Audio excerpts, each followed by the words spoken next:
In this video, we're going to talk about how to solve a force table problem. Now, we'll assume that you're already familiar with a force table apparatus and the process of setting up the table. So let's get right to it. In this video, we'll look at how to solve a force table that has two known vectors, and we're going to find a third vector that will cancel out the other two, balance the other two out, set it to equilibrium. So let's work an example. As we work through this example, I'll also be sure to outline very specific steps that we can take to solve a force table problem. So let's go ahead and set up a hypothetical scenario. To start with, we'll go ahead and establish what our known vectors are, the vectors that we're starting with. So force 1, let's call it 20 grams. Now, the force would actually be in newtons, but we can cancel gravity out and just work with the grams in this scenario. It makes our math and our calculations a little bit easier. So let's say force 1 is 20 grams at 0 degrees. And then force 2 will be 40 grams at 110 degrees. So we know what our knowns are, and then we have some force 3, which we don't know its magnitude yet, and it will be at some angle, which we also do not yet know. So our first step, step 1, is to draw a diagram of our current forces, of the known forces. So let's just go ahead and put a little bit of a coordinate system here.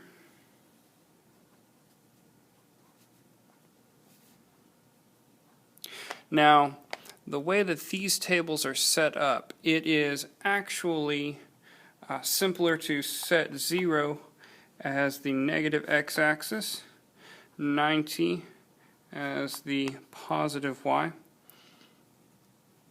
180 as the positive x, and 270 degrees as the negative y. That's just the way the table that I'm using, that's the way that table's angles work out if you were to view it from the top down.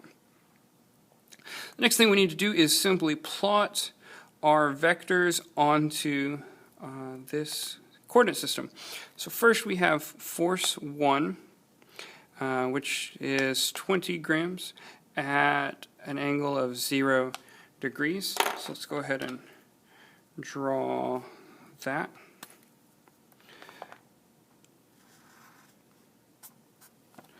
Okay, and it is 20 grams, 0 degrees, so it's pointing straight along the x-axis. And then we have force 2, which has a magnitude of 40 grams at a 110 degree angle. So 110 will be in this coordinate between 90 and 180 degrees.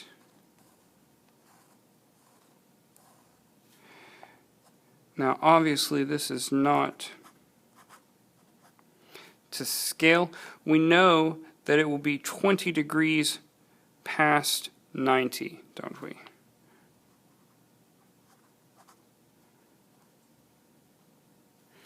Okay.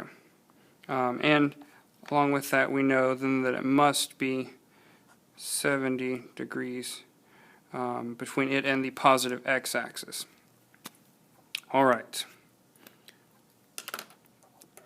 So now that we have drawn our diagram, the second step is to create a table for our coordinates. What we'll do is break each of these vectors, our force 1 and force 2, into coordinates, and then use that to solve for force 3. Now, force 3 has to cancel out the sum of these two forces. So force 3 must be equal to the opposite of force 1 plus force 2. So we'll just make a table, add force 1 and force 2 together, and then that will give us the components of force 3. Let's go ahead and set our table up. We'll go ahead and say step 2. Step 2. Make our force table, our coordinate table, rather. So we have x and y coordinates. So for force 1, we'll have an x and a y coordinate. Okay. And then for force 2, we will have an x and a y coordinate. And then we will add those together to get the opposite of force 3, right? Okay, so at this point, we'll do a little bit of trig to break up our vectors into their components. Now, the very first thing that we need to realize is that force 1, well, let's go ahead and make a step. Step 3. Break vectors into components.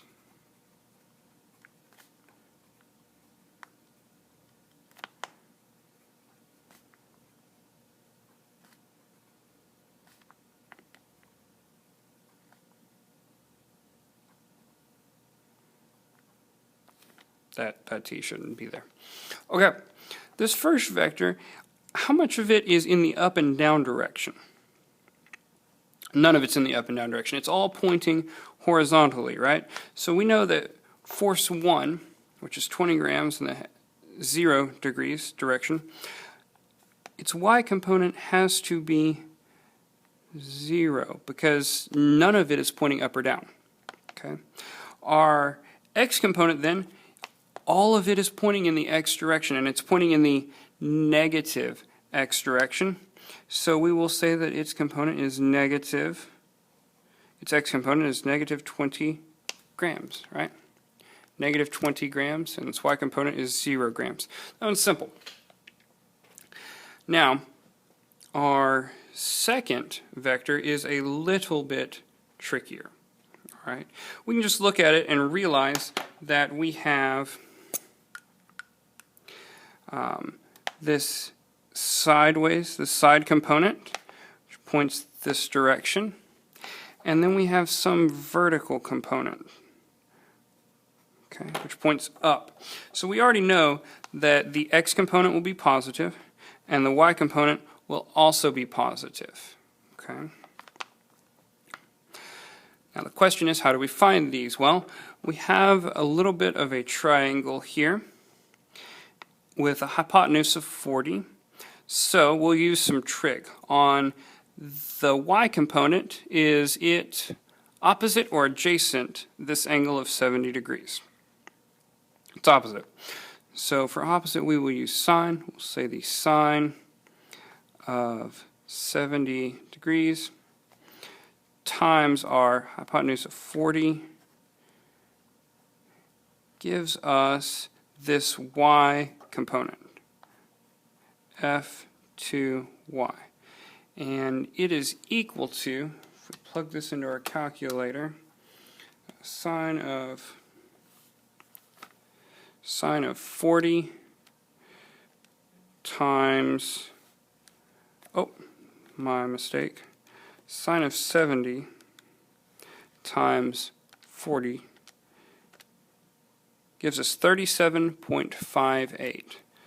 So we have 37.58, let's call it 59, round up. Okay, so our y component down here for force 2, this just goes right in here, 37.59 grams. And now we need to find our x component. So our x component is adjacent to this angle of 70 degrees.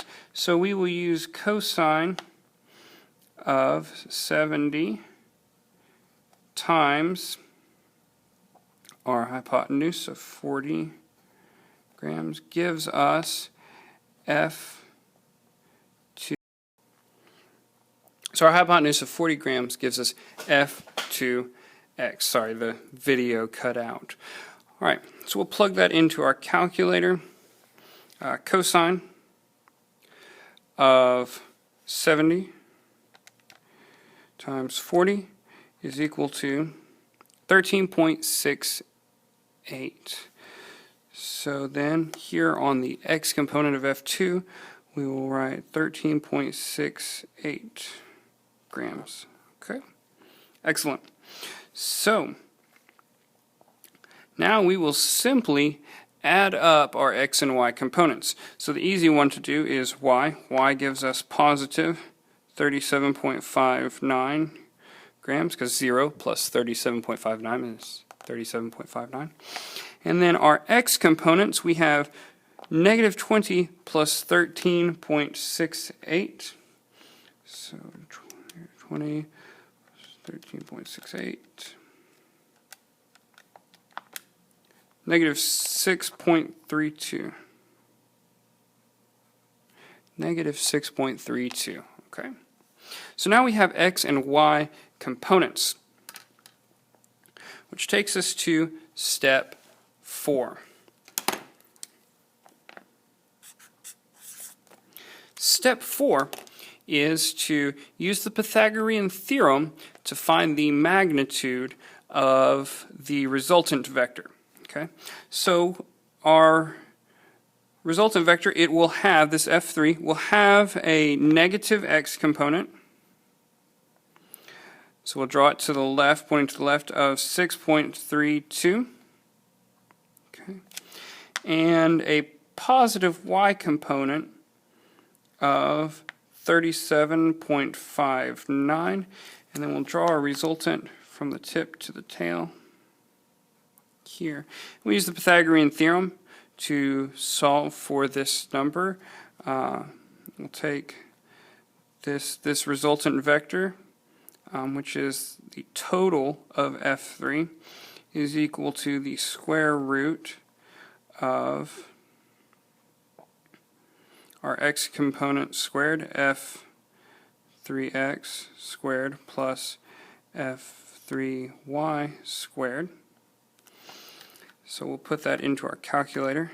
The square root of F3 squared, which F3 squared, 6.32 squared, plus F3y squared, which is 37.59 squared. And close out our parentheses. You can almost never use too many parentheses. So this F3, in total, the magnitude is 38.1.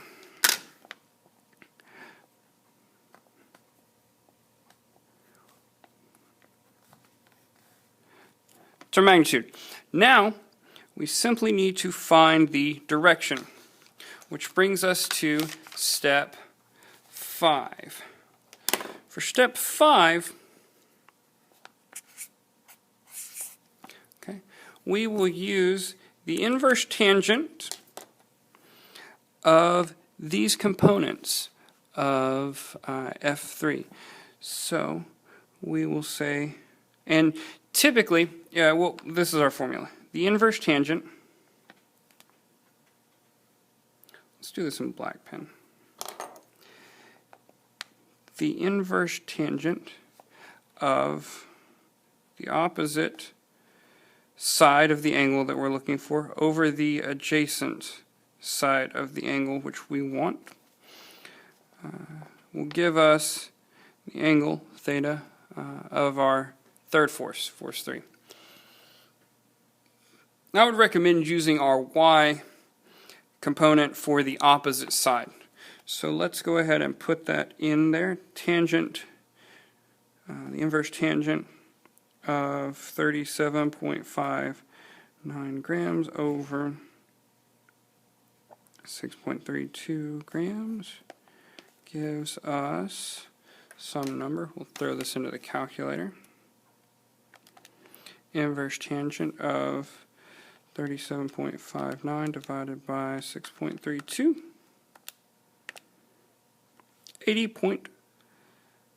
call it 80.4. 80.4 degrees. And we know that this has a negative x component. So this is step 6. Okay, step 6 is to plot our resultant. Keep in mind, this is the opposite of the force that we're actually looking for. Right now we are plotting the resultant of the addition of forces 1 and 2. And we'll get to finding force 3 in just a second. So plot your resultant. We know that because the x component is negative here, that it will be on the negative x half of our coordinate system, and the y component is positive.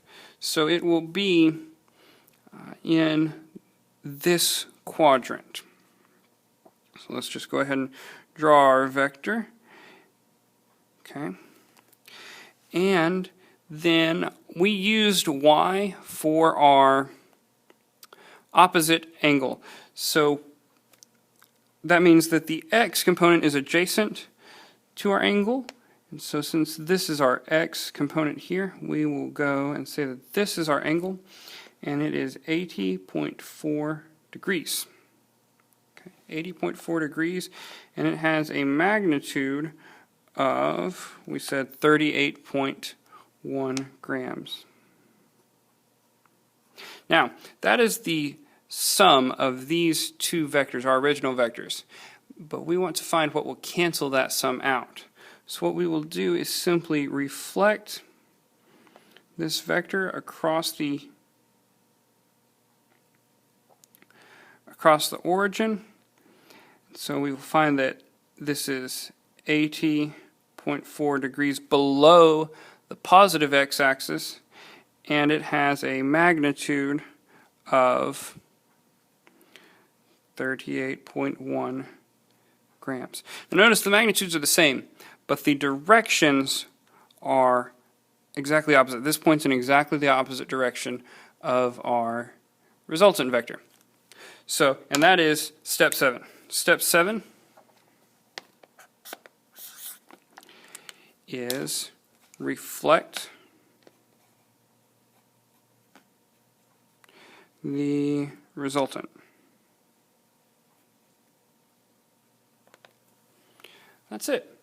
So now we should be able to set this up on our force table and add 31.1 grams, 80.4 degrees, 80 degrees beyond 180 degrees. So let's find out exactly what that would be. That's 180 plus 80. We would add that at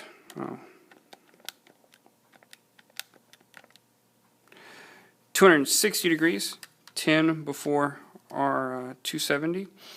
So at 260 degrees on our force table, we would add 38 grams, and that should bring this system to equilibrium. Thanks for watching.